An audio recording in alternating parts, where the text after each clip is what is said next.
השביעי באוקטובר, ראיתי הזדמנות כזה להשפיע. כאילו, אוקיי, אני מספר את הסיפור, אבל זה גם לי להרגיש טוב. אמרתי, הסיפור זה גם משפיע, אוקיי, איזה משמעות זאת? כאילו, אתה נלחם במיסאינפורמציה, אתה עושה הסברה, ואני הרגשתי שזה משפיע לי על הנפש. בסוף, כל קושי שאתה חווה, זה באמת, זה איך אתה מסתכל על זה, כאילו, מאיזה זווית אתה מסתכל על זה. ואני אמרתי לעצמי, אוקיי, אני צריך לצאת רגע מאזור הנוחות שלי, עם כמה שזה קשה, אמרתי לעצמי, יוני, אתה לא מרכז העניינים. זה לא סובב סביבך פה. יש פה משמעות שהיא גדולה מעליך.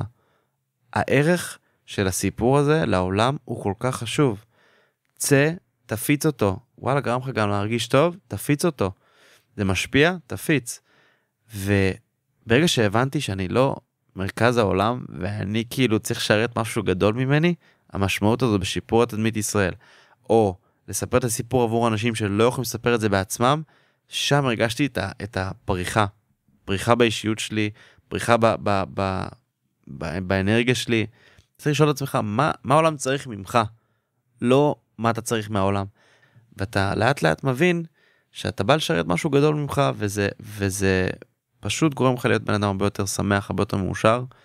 וברגע שהפסקתי לשאול את עצמי מה אני צריך, והתחלתי לשאול מה צריכים ממני, זה שינה את כל התמונה. קיבלת גם מה שאתה צריך.